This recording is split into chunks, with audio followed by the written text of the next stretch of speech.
Bapak, Ibu, Saudara, dan anak-anakku yang dikasihi Tuhan, kita akan menggumuli firman Tuhan. Namun sebelumnya mari bersama-sama kita berdoa, mohon tuntunan Roh Kudus. Mari bersama kita berdoa. Tuhan kami yang kudus dan setia, kami bersyukur karena penyertaan-Mu hingga hari Minggu ini. Tuhan memberikan kesempatan bagi kami beribadah dalam ibadah keluarga. Kiranya Roh Kudus-Mu senantiasa bersama dengan kami, bahkan memberikan tuntunan dalam kehidupan kami, dan ketika kami akan mendengarkan firman, kiranya Roh Kudus-Mu juga berkarya, sehingga kami tak hanya mendengar, namun merasakan firman itu, bahkan kami lahirkan dalam tindakan keseharian. Di dalam nama-Mu yang kudus, Kristus Tuhan. Amin. Bacaan kita diambilkan dari Yohanes pasal 20. Saya bacakan ayat 27 sampai dengan 29. Yohanes 20 ayat 27 sampai dengan 29 yang demikian. Kemudian ia berkata kepada Thomas, "Taruhlah jarimu di sini dan lihatlah tanganku. Ulurkanlah tanganmu dan cucukkan ke dalam lambungku, dan jangan engkau tidak percaya lagi, melainkan percayalah." Thomas menjawab dia, "Ya Tuhanku dan Allahku." Kata Yesus kepadanya, "Karena engkau telah melihat aku, maka engkau percaya. Berbahagialah mereka yang tidak melihat namun percaya." Amin. Berbahagia setiap orang yang mendengarkan firman Tuhan dan menghayati dalam kehidupan sehari-hari. Haleluya. Amin. Bapak, Ibu, Saudara, dan anak-anakku yang terkasih, saya mengambil tema beriman sekaligus kritis. Saya ulang, beriman sekaligus kritis. Saudara, kadang iman dihubungkan dengan sikap manutan. Dia apa-apa manut, lalu kemudian orang menyebutnya, "Oh, dia beriman kepada Tuhan." Namun di sisi yang lain, bersikap kritis, bertanya secara kritis, justru dianggap tidak beriman. Ini orang kok ngeyelan. Kritis itu juga ada hal pentingnya. Kritis sesungguhnya juga baik, asal kritisnya beretika. Karena ada kritis yang tidak beretika, namanya waton suloyo. Nah, kalau itu bukan kritis, itu ya waton suloyo saja. Saudara yang terkasih, bagaimana kita melihat Thomas? Banyak orang melihatnya, oh itu orang tidak beriman, oh itu orang yang ngawur, dan lain sebagainya. Namun pada minggu ini saya mengajak melihat dari sisi yang lain. Thomas, apakah tidak beriman, atau justru kritis, atau justru juga waton suloyo? Mari kita lihat lebih mendalam.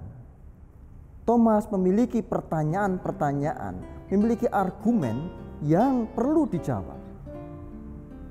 Saudara yang terkasih, saya lebih memilih melihatnya bahwa Thomas itu kritis. Mari kita lihat faktanya. Yang pertama, jika Thomas tidak beriman atau waton suloyo saja, ngapain dia tetap berjumpa dengan Kristus? Ngapain dia tetap bersama dengan murid yang lain di hari-hari berikutnya kumpul bareng untuk melihat benarkah Kristus itu benar bangkit? Faktanya adalah Thomas datang bersama dengan para muridnya. Ini tidak mirip dengan orang yang waton suloyo atau tidak beriman. Lebih mirip sebagai seorang yang punya argumen secara kritis, lalu kemudian menantikan jawaban. Argumennya adalah, kalau aku belum meraba Kristus, kalau aku belum mencucukkan jariku di bekas lukanya, aku tidak akan percaya. dan bersama dengan murid yang lain, Thomas datang menantikan jawab. Ini hal yang kedua. Kalau Thomas tidak datang, dia waton suloyo. Tetapi kalau Thomas datang, dia membutuhkan kejelasan, dia membutuhkan jawab. Thomas kritis terhadap imannya. Lalu bagaimana sikap Kristus melihat Thomas yang begitu kritis? Marah? Tidak. Kristus sama sekali tidak marah. Sama persis dengan peristiwa ketika Nathanael meragukan, oh apakah ada orang baik dari Nazaret? Atau cerita-cerita yang lain, Kristus tidak marah. Justru saat ini Kristus datang menjumpai Thomas bersama dengan murid-murid yang lain. Bahkan menarik saudara, Kristus memberikan kesempatan kepada Thomas dan mempersilahkan secara langsung berkata, rabalah dan cucukkanlah jarimu ke bekas lukaku. Karena Thomas mendapatkan jawaban atas kekritisannya, dia mengatakan, ya Tuhanku dan Allahku. Tidak ada protes apapun karena apa yang dia inginkan, pertanyaan-pertanyaannya terjawab bahwa Yesus sudah bangkit.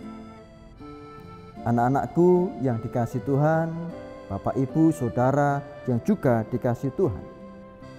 Namun ada hal pentingnya di akhir dari kisah ini.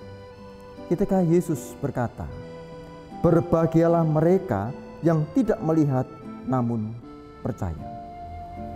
Berbahagialah mereka yang tidak melihat namun percaya. Hati-hati, bukan berarti kemudian beriman manut-manut saja. Beriman juga harus realistis. Apa yang dimaksud dengan berbahagialah mereka yang tidak melihat namun percaya? Bagian ini memiliki maksud yang penting. Yang dimaksud di sini bukan tidak melihat apa yang diimani. Hati-hati saudara, bukankah hal-hal yang diimani memang tidak terlihat? Lalu apa maksudnya? Melainkan tidak melihat alasan-alasan untuk beriman. Perlukah alasan lain untuk beriman selain iman itu sendiri? Yaitu tentang mukjizat-mukjizat. Mukjizat-mukjizat Kristus, haruskah kita melihat itu? Kata Yesus, berbahagia meskipun kamu tidak melihat mukjizat itu namun percaya, terutama mukjizat tentang kebangkitan. Banyak bertebaran informasi-informasi di media massa. Tanda-tanda di langit, muncul gambar Tuhan Yesus atau Merapi meletus, gambar malaikat atau apapun, lalu orang menjadi percaya. Seremeh itukah? Serendah itukah Kristus harus menyadarkan orang? Saudara yang terkasih, percayalah bahwa Kristus memiliki mukjizat luar biasa, yaitu kebangkitan. Pertanyaannya sekarang adalah, bagaimana dengan saudara? Percaya kalau Kristus bangkit? Atau jangan-jangan, ya Pak Pendeta saya percaya, ning percaya mergo manutan? Ataukah kita kritis dalam kehidupan kita? Kita bertanya, Tuhan boleh lo bertanya. Dan Tuhan tidak marah ketika Thomas bertanya. Memiliki argumen, bertanyalah, milikilah argumen, kritislah, tetapi bukan waton suloyo. Masalah itu. Mari kita lanjutkan hidup kita. Di tengah-tengah pandemi, di tengah-tengah bencana dunia saat ini, kita harus lebih kuat dari sebelumnya. Tidak perlu membandingkan siapa yang lebih hebat, gereja mana yang lebih baik, rumah sakit mana yang lebih jadi pahlawan. Tidak. Mari bersama-sama menyatakan kehebatan itu adalah miliknya Tuhan. Kita melewati ini semua karena kehebatan Tuhan, bukan kehebatan manusia. Disitulah letak dari iman. Berimankah saudara? Saya berharap iya. Amin. Mari bersama kita berdoa. Tuhan yang makasih dan setia, kami kembali bersyukur karena penyertaan-Mu yang ada bersama dengan kami. Terlebih lagi agar kami beriman namun juga kritis, namun tidak waton soloyo. Kami memiliki pengharapan-pengharapan agar kami menjadi pribadi-pribadi yang luar biasa, yang kuat bersama dengan Tuhan, yang mengunggulkan kehebatan Tuhan, bukan kehebatan kemanusiaan kami.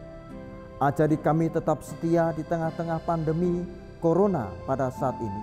Ajari kami untuk tetap baik dalam keluarga, baik dalam pekerjaan, relasi dengan orang lain, meskipun kami harus tetap di rumah, sehingga kami pun menjadi orang-orang yang diutus Tuhan menyebarkan kasih. Kami bersyukur atas ibadah kami, kesempatan dari Tuhan.